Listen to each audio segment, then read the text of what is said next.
ನೀವು ಕೂಡ ಕಣ್ಣಿನ ಸಮಸ್ಯೆ ಎದುರಿಸುತ್ತಿದ್ದೀರಾ? ಎಲ್ಲಿ ಚಿಕಿತ್ಸೆ ಪಡೆಯಬೇಕು ಅಂತ ಯೋಚನೆ ಮಾಡ್ತಾ ಇದ್ದೀರಾ? ಮತ್ತ್ಯಾಕೆ ತಡ? ದೃಷ್ಟಿ ಐ ಆಸ್ಪತ್ರೆ ಕಲಬುರಗಿಗೆ ಭೇಟಿ ನೀಡಿ. ಖ್ಯಾತ ಅನುಭವಿ ವೈದ್ಯರಿಂದ ಕಡಿಮೆ ದರದಲ್ಲಿ ಚಿಕಿತ್ಸೆ, ಕಣ್ಣಿನ ಪರೀಕ್ಷೆ, ಹೊಲಿಗೆ ರಹಿತ ಶಸ್ತ್ರಚಿಕಿತ್ಸೆ, ಪೊರೆ ಆಪರೇಷನ್, ಲೇಸರ್ ಇಂಜೆಕ್ಷನ್ ರಹಿತ ಶಸ್ತ್ರಚಿಕಿತ್ಸೆ, ಸಕ್ಕರೆ ಕಾಯಿಲೆ ಇರುವವರಿಗೆ ಲೇಸರ್ ಚಿಕಿತ್ಸೆ, ದೂರದೃಷ್ಟಿ ದೋಷ ಹಾಗೂ ಸಮೀಪ ದೃಷ್ಟಿ ದೋಷದ ಸಮಸ್ಯೆಗೆ ಸೂಕ್ತ ಪರಿಹಾರ, ಕನ್ನಡಕದ ಸೌಲಭ್ಯ, ಕಾಂಟ್ಯಾಕ್ಟ್ ಲೆನ್ಸ್ ಅಳವಡಿಕೆ, ಇಷ್ಟೆಲ್ಲ ಸೌಲಭ್ಯ ಒಂದೇ ಸೂರಿನಡಿ. ಹೆಚ್ಚಿನ ಮಾಹಿತಿಗಾಗಿ ಸಂಪರ್ಕಿಸಿ Gachchin Mani tower, big Bazaar ಮುಂದುಗಡೆ, Jagat circle, Kalaburagi. Phone number 7899328915.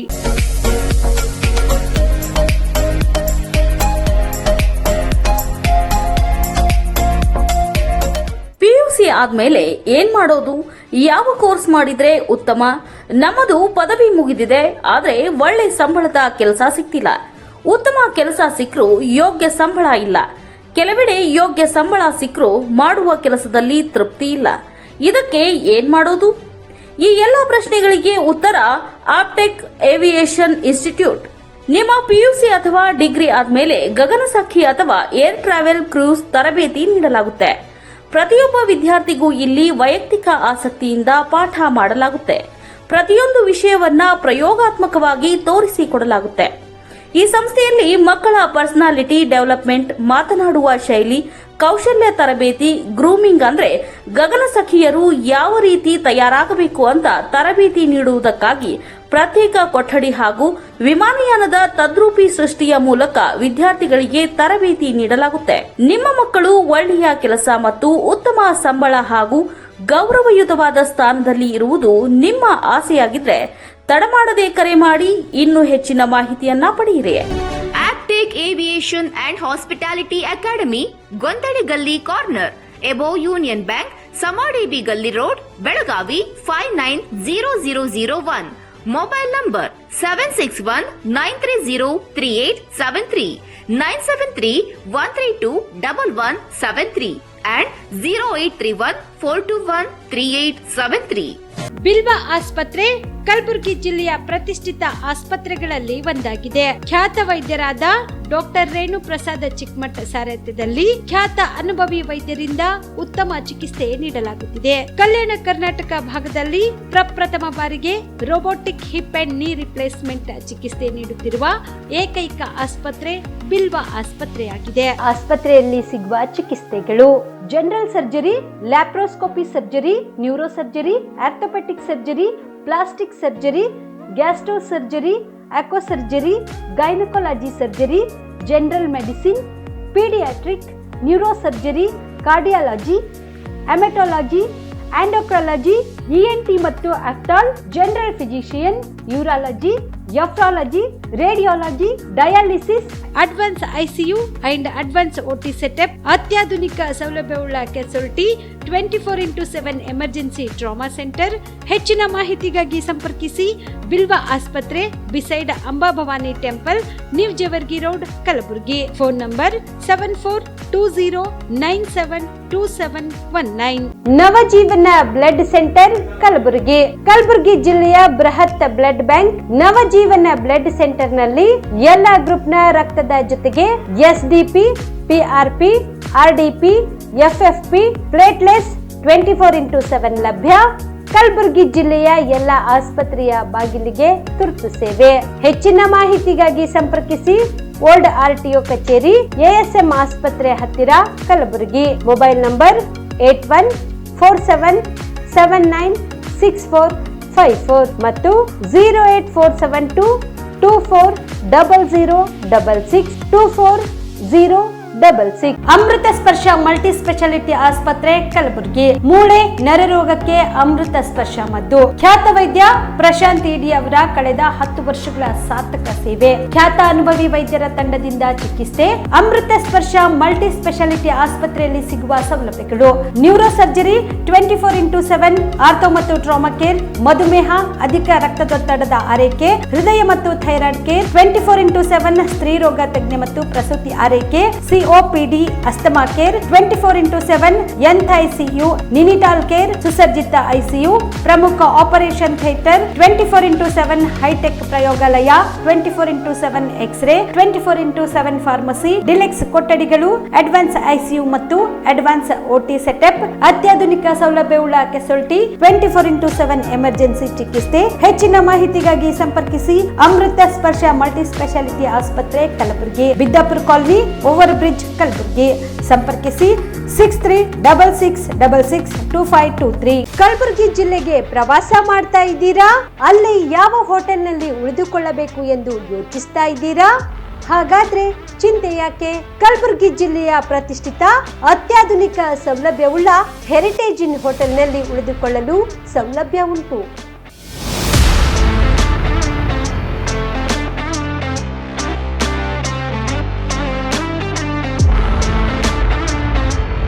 ಜೊತೆಗೆ ಇಲ್ಲಿ ಅತ್ಯಾಧುನಿಕ ಸೌಲಭ್ಯವುಳ್ಳ ಡಿಲೆಕ್ಸ್ ರೂಮ್ಗಳು ಲಭ್ಯವಿದ್ದು ದಿನದ 24 ಗಂಟೆ ವೈಫೈ ಸೌಲಭ್ಯ ಕೂಡ ನೀಡಲಾಗಿದೆ. ಎಲ್ಲಾ ತರದ ಸೌಲಭ್ಯ ಕೂಡ ನೀಡಲಾಗುತ್ತಿದೆ. ರೆಸ್ಟೋರೆಂಟ್ ಸೌಲಭ್ಯದ ಜೊತೆಗೆ ಕಾರ್ ಪಾರ್ಕಿಂಗ್ ವ್ಯವಸ್ಥೆ ಕೂಡ ಮಾಡಲಾಗಿದೆ. ಹೆಚ್ಚಿನ ಮಾಹಿತಿಗಾಗಿ ಸಂಪರ್ಕಿಸಿ heritage inn hotel, city bus stand, super market, Kalaburagi. Phone number 9702205555. ಕಲಬುರಗಿಯ ಮಣ್ಣೂರು ಮಲ್ಟಿ ಸ್ಪೆಷಾಲಿಟಿ ಆಸ್ಪತ್ರೆ ಕಲ್ಯಾಣ ಕರ್ನಾಟಕ ಭಾಗದ ಪ್ರಸಿದ್ಧ ಆಸ್ಪತ್ರೆಗಳಲ್ಲಿ ಒಂದಾಗಿದೆ. ಡಾಕ್ಟರ್ ಫಾರೂಕ್ ಮಣ್ಣೂರು ಸಾರಥ್ಯದಲ್ಲಿ ಅತ್ಯಂತ ಅನುಭವಿ ವೈದ್ಯರಿಂದ ಉತ್ತಮ ಚಿಕಿತ್ಸೆ ನೀಡಲಾಗುತ್ತಿದೆ. ಮಣ್ಣೂರು ಮಲ್ಟಿ ಸ್ಪೆಷಾಲಿಟಿ ಆಸ್ಪತ್ರೆಯಲ್ಲಿ ಸಿಗುವ ಚಿಕಿತ್ಸೆಗಳು: general surgery, laparoscopy surgery, neuro surgery, orthopaedic surgery, plastic surgery, gastro surgery, aqua surgery, gynaecology surgery, general medicine, paediatric, neuro surgery, cardiology, haematology, endocrinology, ENT ಮತ್ತು ophthal, general physician, gynaecology, paediatric, family medicine, urology, nephrology, radiology, dialysis, advance ICU ಮತ್ತು advance OT setup, ಅತ್ಯಾಧುನಿಕ ಸೌಲಭ್ಯವುಳ್ಳ ಕ್ಯಾಸುಲ್ಟಿ, ದಿನದ 24 ಗಂಟೆ emergency trauma centre. ಹೆಚ್ಚಿನ ಮಾಹಿತಿಗಾಗಿ ಸಂಪರ್ಕಿಸಿ ಬಾರಾ hills circle, ring ರಸ್ತೆ, ಕಲಬುರಗಿ. Phone number 9538786108. ನಮಸ್ಕಾರ ವೀಕ್ಷಕರೇ, ಆನ್ ಸ್ಪಾಟ್ ನ್ಯೂಸ್ಗೆ ಸ್ವಾಗತ. ನಾನು ಸಂಗೀತ. ಇದೇ 21ರಂದು ಅಂಬಿಗರ ಚೌಡಯ್ಯನವರ 904ನೇ ಜಯಂತಿ ಭವ್ಯ ಮೆರವಣಿಗೆ ಕಾರ್ಯಕ್ರಮವನ್ನು ಹಮ್ಮಿಕೊಳ್ಳಲಾಗಿದೆ ಎಂದು ಶ್ರೀ ಅಂಬಿಗರ ಚೌಡಯ್ಯ ಯುವ ಸೇನೆಯ ಅಧ್ಯಕ್ಷ ಗುಂಡು ಐನಾಪುರ್ ತಿಳಿಸಿದರು. ಕಲಬುರಗಿಯ ಪತ್ರಿಕಾ ಭವನದಲ್ಲಿ ನಡೆದ ಸುದ್ದಿಗೋಷ್ಠಿಯನ್ನು ಉದ್ದೇಶಿಸಿ ಮಾತನಾಡಿದ ಅವರು, ಇದೇ 21ರಂದು ಮಧ್ಯಾಹ್ನ 3 ಗಂಟೆಯಿಂದ ರಾತ್ರಿ 10 ಗಂಟೆವರೆಗೆ ಶ್ರೀ ನಿಜೇಶ್ವರ ಅಂಬಿಗರ ಚೌಡಯ್ಯನವರ ಭವ್ಯ ಮೂರ್ತಿ ಮೆರವಣಿಗೆ ಧ್ವನಿವರ್ಧಕ ಮೂಲಕ ಕಲಬುರಗಿ ನಗರದ ಸರ್ದಾರ್ ವಲ್ಲಭಾಯ್ ಪಟೇಲ್ ವೃತ್ತದಿಂದ ಜಗತ್ ವೃತ್ತದವರೆಗೆ ಭವ್ಯ ಅಲಂಕಾರದ ಜೊತೆಗೆ ನಿಜಶರಣರ ವಚನ ಸಾಹಿತ್ಯದ ಮೂಲಕ ಭವ್ಯ ಮೆರವಣಿಗೆ ನಡೆಯಲಿದೆ ಎಂದು ತಿಳಿಸಿದರು. ತಿಮ್ಮಾಪುರಿ ಸರ್ಕಲ್ ಇಂದ ಜಗತ್ ಸರ್ಕಲ್ ವರೆಗೂ ಭವ್ಯ ಮೆರವಣಿಗೆ ಮೂಲಕ ಮಧ್ಯಾಹ್ನ 3 ಗಂಟೆಯಿಂದ ರಾತ್ರಿ 10 ಗಂಟೆವರೆಗೂ ನಾವು ಹೋದ ಸರ್ತಿ ಯಾವ ರೀತಿ ನಮ್ಮ ಅಂಬಿಗರ ಯುವ ಸೇನೆಯಿಂದ ಪ್ರತಿ ವರ್ಷ ಆಚರಣೆ ಮಾಡ್ಕೊತಾ ಬಂದಿದ್ದೀವಿ, ಅದೇ ಥರ ಈ ಬಾರಿನೂ ಕೂಡ ಈ ಸರ್ತಿ ನಮ್ಮ ಅಂಬಿಗರ ಚೌಡಯ್ಯನವರ ವಚನ ಸಾಹಿತ್ಯ ಜನರಿಗೆ ತಿಳಿಸಬೇಕು, ಅವ್ರದ್ದು ಭವ್ಯವಾದ ಅಲಂಕಾರ ಜನರಿಗೆ ರೀಚ್ ಮಾಡಿಸ್ಬೇಕು ಅಂತಂತ ಕೂಲಿ ಸಮಾಜ ವತಿಯಿಂದ ಈ ನಮ್ಮ ಅಂಬಿಗರ ಯುವ ಸೈನ್ಯದ ವತಿಯಿಂದ ಈ ಜಗತ್ ಸರ್ಕಲ್ದಲ್ಲಿ ನಾವು ಭವ್ಯವಾದ ಅಲಂಕಾರದ ಜೊತೆಗೆ ಅದರ ಜೊತೆಯಲ್ಲಿ ಮತ್ತು ನಮ್ಮ 7 ಫೀಟಿಂದ ಅಂಬಿಗರ ಚೌಡಯ್ಯನ ಮೂರ್ತಿಯ ಭವ್ಯ ಅಲಂಕಾರದ ಜೊತೆಗೆ ಮೆರವಣಿಗೆಯನ್ನು ನಾವು ಈ ಸಾರಿ ತರಬೇಕು. ನಮ್ಮ ಅಂಬಿಗರ ಚೌಡಯ್ಯನ ವಚನ ಸಾಹಿತ್ಯ ಎಲ್ಲರಿಗೂ ಜನರಿಗೆ ರೀಚ್ ಮಾಡಬೇಕು ಮತ್ತು ಬಹು ವಿಜೃಂಭಣೆಯಿಂದ ನಾವು ಈ ಸರ್ತಿ ಆಚರಣೆ ಮಾಡಬೇಕು. ನಮ್ಮ 904ನೇ ಅಂಬಿಗರ ಚೌಡಯ್ಯನ ಜಯಂತ್ಯೋತ್ಸವ ಅಂತ ನಿರ್ಣಯ ತೆಗೆದುಕೊಂಡು ಇವತ್ತು ನಾವು ಪ್ರೆಸ್ ಮೀಟ್ ಮಾಡೋದೇನಪ್ಪ ಅಂತಂತಂದರೆ, ನಮ್ಮ ಈ ಏನು ಅಂಬಿಗರ ಯುವ ಸೈನ್ಯದ ವತಿಯಿಂದ ನಾವೇನು ಬಹು ವಿಜೃಂಭಣೆಗೆ ಆಚರಣೆ ಮಾಡ್ತಾಯಿದ್ದೀವಿ ಪ್ರತಿ ವರ್ಷದಂತೆ ಎಲ್ಲ ತಾಲೂಕಿನಿಂದ ಎಲ್ಲ ಕೂಲಿ ಸಮಾಜದವರು ಮತ್ತು ಎಲ್ಲ ಸಮಾಜದ ಹಿತಚಿಂತಕರು ಮತ್ತು ಇಲ್ಲಿ ಇರ್ತಕ್ಕಂಥ ಗುಲ್ಬರ್ಗದಲ್ಲಿರ್ತಕ್ಕಂಥ ಎಲ್ಲ ಓಣಿಗಳಿಂದ ಸಮಾಜ ಬಾಂಧವರು ಹೆಚ್ಚಿನ ಜನಸಂಖ್ಯೆಯಲ್ಲಿ ಸಹಸ್ರಾರು ಸಂಖ್ಯೆಯಲ್ಲಿ ಬಂದು ಈ ನಮ್ಮ ಕಾರ್ಯಕ್ರಮ ಈ ನಮ್ಮ ಅದ್ದೂರಿ ಅಂಬಿಗರ ಚೌಡಯ್ಯನವರ 904ನೇ ಜಯಂತಿಯನ್ನು ಯಶಸ್ವಿಗೊಳಿಸಬೇಕಂತ ಎಲ್ರಿಗೂ ನಾವು ಸ್ವಾಗತ ಬಯಸ್ತೀವಿ.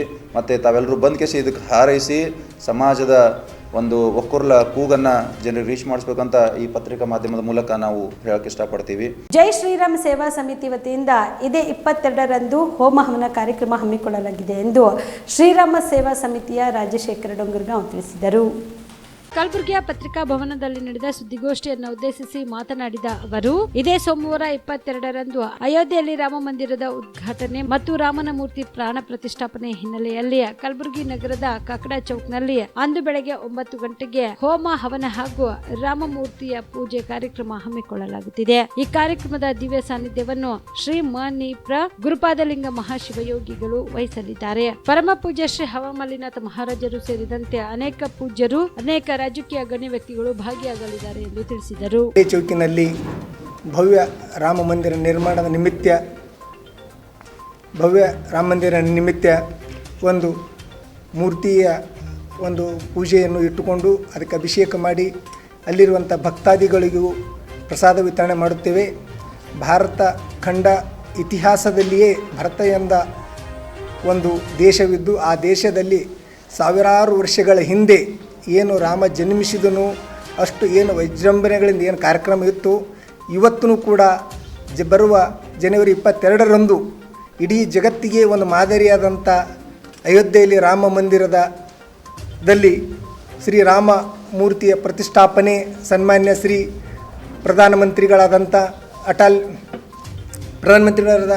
ನರೇಂದ್ರ ಭಾಯ್ ಮೋದಿಜಿಯವರು ಕಾರ್ಯಕ್ರಮವನ್ನು ನೇತೃತ್ವ ವಹಿಸುತ್ತಿದ್ದಾರೆ. ವಿಶೇಷವಾಗಿ ಹೇಳೋದೇನೆಂದರೆ ದಿವಂಗತ ಅಟಲ್ ಬಿಹಾರಿ ವಾಜಪೇಯಿ ಅವರು ಮಾಜಿ ಪ್ರಧಾನಿಗಳು ಇವರು ಇಂಡೋನೇಷ್ಯಾದಾಗ ಹೋದಾಗ ಅಲ್ಲಿ ಇಂಡೋನೇಷ್ಯಾ ಒಂದು ಮುಸ್ಲಿಂ ರಾಷ್ಟ್ರ ಇದ್ದರೂ ಕೂಡ 1 ತಿಂಗಳ ಕಾಲ ಅಲ್ಲಿ ರಾಮಾಯಣ ಮಾಡ್ತಾರಂತ ಅಲ್ಲಿ ವಿದೇಶ ಮಂತ್ರಿಗಳು ಡಿಸ್ಕಷನ್ದಾಗ ಫೇಸ್ಬುಕ್ ವಾಟ್ಸಪ್ಪಲ್ಲಿ ನೋಡಿರಿ. ಅಂದರೆ ಜಗತ್ತಿಗೆ ಒಂದು ಮಾದರಿಯಾದಂಥ ರಾಮ ಇವತ್ತು ಮತ್ತೊಮ್ಮೆ ನಮ್ಮೆಲ್ಲರ ಕಣ್ಣೆದುರು ಬರ್ತಾ ಇದ್ದಾನೆ. ಆ ನಿಮಿತ್ತ ನಮ್ಮ ಕಾಕಡೆ ಚೌಕಿನಲ್ಲಿ ಇಲ್ಲಿ ಸೇರಿದಂಥ ಎಲ್ಲರ ನೇತೃತ್ವ ಮತ್ತು ಭವಾನಿ ನಗರ್, ಶಿವಾಜಿ ನಗರ್, ಕಾಕಡೆ ನಗರ್ ಮತ್ತು ಭೀಮನಗರ್, ರಾಮನಗರ್ ಎಲ್ಲ ನಿವಾಸಿಗಳು ಸೇರಿ ಕಾರ್ಯಕ್ರಮವನ್ನು ಪ್ರತಾಪ್ ಕಾಕಡೆಯವರ ನೇತೃತ್ವ ಮತ್ತು ಹನುಮಂತ ಪೂಜೆಯವರ ನೇತೃತ್ವದಲ್ಲಿ ಕಾರ್ಯಕ್ರಮ ಹಮ್ಮಿಕೊಂಡಿದ್ದೇವೆ. ಈ ಪತ್ರಿಕಾಗೋಷ್ಠಿಯನ್ನು ಉದ್ದೇಶಿಸಿ ನಮ್ಮ ನಾಯಕರಾದಂಥ ಶಾಂತಕುಮಾರ್ ದುದಿನಿಯವರು ಮಾತಾಡ್ತಾರೆ. ಚಿಂಚೋಳಿ ತಾಲೂಕಿನ ಐನಾಪುರ ಏತ ನೀರಾವರಿ ಯೋಜನೆಯನ್ನು ಜಾರಿಗೊಳಿಸಬೇಕು ಎಂದು ಮುಲ್ಲಾಮಾರಿ ಏತ ನೀರಾವರಿ ಅಭಿವೃದ್ಧಿ ಸಮಿತಿಯ ಅಧ್ಯಕ್ಷ ಶಿವಾನಂದ ಪಾಟೀಲ್ ಸರ್ಕಾರಕ್ಕೆ ಒತ್ತಾಯಿಸಿದರು. ಕಲಬುರಗಿಯ ಪತ್ರಿಕಾ ಭವನದಲ್ಲಿ ನಡೆದ ಸುದ್ದಿಗೋಷ್ಠಿಯನ್ನು ಉದ್ದೇಶಿಸಿ ಮಾತನಾಡಿದ ಅವರು, ಕಲಬುರಗಿ ಜಿಲ್ಲೆಯ ಚಿಂಚೋಳಿ ತಾಲೂಕಿನ ಕೆಳದಂಡೆ ಮುಲ್ಲಾಮಾರಿ ಜಲಾಶಯದಿಂದ ಐನಾಪುರ ವಲಯದ ಐನಾಪುರ ಏತ ನೀರಾವರಿ ಯೋಜನೆಯ ಎಲ್ಲ ರೂಪರೇಷೆಗಳು ಸಿದ್ಧಗೊಂಡಿದ್ದು ಅನುಷ್ಠಾನ ಹಂತದಲ್ಲಿದೆ. ಹೀಗಾಗಿ ಸರ್ಕಾರ ಈ ಯೋಜನೆಗೆ ಬೇಕಾದ ಅನುಷ್ಠಾನ ಕೊಟ್ಟು ಕಾರ್ಯಾರಂಭ ಮಾಡುವ ದಿಸೆಯಲ್ಲಿ ಅನುಕೂಲ ಮಾಡಿಕೊಡಬೇಕು ಎಂದು ಮನವಿ ಮಾಡಿದರು. ಈಗ 1 ತಿಂಗಳಲ್ಲಿ ಬಜೆಟ್ ಇದದ ಸರ್, ಅಧಿವೇಶನ ಅದ ಸರ್ ನಮ್ಮದು ಒಂದು ವಿಧಾನಸೌಧದಲ್ಲಿ. ಆ ಬಜೆಟ್ ಅಧಿವೇಶನದಲ್ಲಿ ನಮ್ಮ ಯೋಜನೆಗೆ ಐನಾಪುರ ಏತ ನೀರಾವರಿ ಯೋಜನೆಗೆ ಬೇಕಾಗಿರುವ 225 ಕೋಟಿ ರೂಪಾಯಿಗಳು ಮಾನ್ಯ ಕರ್ನಾಟಕ ಸರ್ಕಾರ ನಮಗೆ ನೀಡಿ ಆ ಭಾಗಕ್ಕೆ ಕಲ್ಯಾಣ ಮಾಡಲಿ, ಐನಾಪುರ ಏತ ನೀರಾವರಿನ ಚಾಲನೆಗೊಳಿಸಬೇಕು, ಸಾಕಾರಗೊಳಿಸಬೇಕು, ಕಾರ್ಯಾರಂಭ ಮಾಡಬೇಕಂತೇಳಿ ನಾನು ಸರ್ಕಾರಕ್ಕೆ ತಮ್ಮ ಮುಖಾಂತರ ಈ ಒಂದು ಇದ್ರ ಮುಖಾಂತರ ಸರ್ಕಾರಕ್ಕೆ ಒತ್ತಾಯಿಸಲು ನಾನು ಎಲ್ಲರೂ ನಮ್ಮ ರೈತರ ಪರವಾಗಿ ನಾನು ವಿನಂತಿಸಿಕೊಳ್ತಿದ್ದೇನೆ ಸರ್. ನಾವು ಉಪವಾಸ ಕೊಡ್ತೀವಿ ಸರ್. ಇಲ್ಲ, ಅದು ಧರಣಿ ಸತ್ಯಾಗ್ರಹ ಸರ್, ಅಹೋರಾತ್ರಿ ಧರಣಿ ಸತ್ಯಾಗ್ರಹ ಕೊಡ್ತೀವಿ ಸರ್. ಇದು ಉಪವಾಸ ಸರ್, ನಮ್ಮ ಪ್ರಾಣ ಹಂಗತ್ತವ್ರು ನಾವು ಉಪವಾಸ ಸತ್ಯಾಗ್ರಹ ಕೊಡ್ತೀವಿ ಸರ್. 11 ಗ್ರಾಮಗಳು ಅವ ಸರ್. ಹಾಂ ಸರ್, ಅದು ನಮ್ಮ ಭಾಗದ ರೈತರಿಗೆ ಜನರಿಗೆ ಸೇರಿಕೊಂಡು ಎಲ್ಲಿ ಮಾಡ್ಬೇಕಂತೇಳಿ ವಿಚಾರ ಮಾಡಿಕೊಂಡು ನಾವು ಅದು ಮುಂದಿನ ದಿನಮಾನಗಳಲ್ಲಿ ತೀರ್ಮಾನ ಮಾಡ್ತೀವಿ ಸರ್. ಹಾಂ ಸರ್, ಇವರು ರಾಮ್ ಶೆಟ್ಟಿ ಕೊಟ್ಟಾರ ಸರ್. ಅಂದರೆ ಇಬ್ಬರು ಹೊಂಟಿರು ಸರ್ ಆ್ಯಕ್ಚುಲಿ ಅದರಲ್ಲಿ. ಅವರು ಸರ್ ಶಿವಾನಂದ ಮಾಲಿ ಪಾಟೀಲ್ ಅಂತ ಸರ್. ಅಪರಾಧ ಕೃತ್ಯ ಎಸಗಿದವರಲ್ಲಿ ವೋಟ್ ಬ್ಯಾಂಕ್ ಇದೆ, ಹೀಗಾಗಿ ಅವರ ರಕ್ಷಣೆ ಮಾಡುವ ಕೆಲಸವನ್ನು ಕಾಂಗ್ರೆಸ್ ಸರ್ಕಾರ ಮಾಡುತ್ತಿದೆ ಎಂದು ಮಾಜಿ ಮುಖ್ಯಮಂತ್ರಿ ಬಸವರಾಜ ಬೊಮ್ಮಾಯಿ ಆರೋಪಿಸಿದರು. ಹುಬ್ಬಳ್ಳಿ ನಗರದ ತಮ್ಮ ನಿವಾಸದಲ್ಲಿ ಸುದ್ದಿಗಾರರೊಂದಿಗೆ ಮಾತನಾಡಿದ ಅವರು, ಹಾನಗಲ್ನಲ್ಲಿ ಗ್ಯಾಂಗ್ ರೇಪ್ ಪ್ರಕರಣವನ್ನ ಖಂಡಿಸಿ ನಾವು ಇವತ್ತು ಪ್ರತಿಭಟನೆ ಮಾಡುತ್ತಿದ್ದೇವೆ. ಅಂತಹ ಘಟನೆಗಳು ಮೇಲಿಂದ ಮೇಲೆ ನಡೆಯುತ್ತಿವೆ, ಆದ್ರೂ ಪೊಲೀಸ್ ಇಲಾಖೆ ಕಣ್ಮುಚ್ಚಿ ಕುಳಿತಿದೆ. ಗ್ಯಾಂಗ್ ರೇಪ್ ಪ್ರಕರಣದಲ್ಲಿ ಸರಿಯಾದ ರೀತಿಯಲ್ಲಿ ತನಿಖೆ ನಡೆಯುತ್ತಿದೆ ಅಂತಾರೆ. ಹಾಗಾದ್ರೆ ಇಬ್ಬರು ಪೊಲೀಸರನ್ನ ಅಮಾನತು ಮಾಡಿದ್ದು ಏಕೆ? ಆ ಹೆಣ್ಣು ಮಗಳಿಗೆ ಸರಿಯಾದ ರೀತಿಯಲ್ಲಿ ಚಿಕಿತ್ಸೆ ಕೊಡುವುದು ಇವರಿಂದ ಆಗಿಲ್ಲ. ಇಂತಹ ಘಟನೆ ಆದಾಗ ಸರ್ಕಾರವೇ ಸಂತ್ರಸ್ತರಿಗೆ ಚಿಕಿತ್ಸೆ ಕೊಡಿಸುವ ಕೆಲಸ ಮಾಡಬೇಕು. ಈ ಪ್ರಕರಣ ಎಸ್ಐಟಿಗೆ ತನಿಖೆಗೆ ಕೊಡಬೇಕು ಎಂದು ಹೋರಾಟ ಮಾಡುತ್ತೇವೆ. ಆರ್ ಅಶೋಕ್ ಅವರು ಸಹ ಈ ಪ್ರತಿಭಟನೆಯಲ್ಲಿ ಭಾಗಿಯಾಗುತ್ತಿದ್ದಾರೆ. ಹೋರಾಟಕ್ಕೆ ಸರ್ಕಾರ ಬಗ್ಗದೆ ಹೋದ್ರೆ ಕಾನೂನು ಹೋರಾಟ ಮಾಡುತ್ತೇವೆ ಎಂದರು. ಹಾನಗಲ್ಲಲ್ಲಿ ಗ್ಯಾಂಗ್ ರೇಪ್ ಆಗಿದೆ, ಮತ್ತು ಇನ್ನೂ ಹಲವಾರು ಪ್ರಕರಣಗಳಿಗೆ ಬೆಳಕಿಗೆ ಬರ್ತಾ ಇದ್ದಾವೆ. ನೈತಿಕ ಪೊಲೀಸ್ಗಿರಿ ಮಾಡಿ ಹಲ್ಲೆ ಮಾಡಿರುವಂಥದ್ದು, ಹೆಣ್ಮಕ್ಳಿಗೆ ತೊಂದರೆ ಕೊಟ್ಟಿರುವಂಥದ್ದು, ಇದು ಒಂದು ಗ್ಯಾಂಗ್ ನಿರಂತರವಾಗಿ ಮಾಡ್ತಾ ಇದೆ. ಪೊಲೀಸರು ಕಣ್ಣು ಮುಚ್ಕೊಂಡು ಕೂತಿದ್ದಾರೆ. ಅವ್ರ ಮೇಲೆ ರಾಜಕೀಯ ಒತ್ತಡ ಇದೆ. ಎಂಟೈರ್ ಆಡಳಿತ ವ್ಯವಸ್ಥೆ ಆ ಹಲ್ಲೆಗೋರರ ಮೇಲೆ, ರೇಪಿಸ್ಟ್ಗಳ ಜೊತೆಗೆ ನಿಂತಿದೆ ಈ ಸರ್ಕಾರ. ನಾವು ಹಾನಗಲ್ ಪ್ರಕರಣದಲ್ಲಿ SIT ಮಾಡಿ ಅಂತ ನಾವು ಕೇಳಿದ್ವಿ, ಮಾಡಲಿಲ್ಲ. ಅಲ್ಲಿಯ ಪೊಲೀಸರು ಪಕ್ಷಪಾತ ಮಾಡ್ತಾ ಇದ್ದಾರೆ, ಕೇಸ್ ಮುಚ್ತಾ ಇದ್ದಾರೆ, ಹುನ್ನಾರ ನಡೀತಾ ಇದೆ ಅಂತ ನಾವು ಹೇಳಿದ್ವಿ, ಕೇಳಿಲ್ಲ. ಪಾಸ್ಕೋ ಕಾಯ್ದೆ ಅಡಿಯಲ್ಲಿ ಒಬ್ಬ ಹೆಣ್ಮಗಳಿಗೆ ರೇಪ್ ಆಗಿದೆ ಅಂತ ಕಂಪ್ಲೇಂಟ್ ಕೊಟ್ಟರೆ ಕೂಡಲೇ FIR ಮಾಡಬೇಕು, ತನಿಖೆ ಮಾಡಬೇಕು. ಪಾಸ್ಕೋ ಕಾಯ್ದೆಯಲ್ಲಿ ಅದನ್ನು FIR ಮಾಡಲಿಲ್ಲ.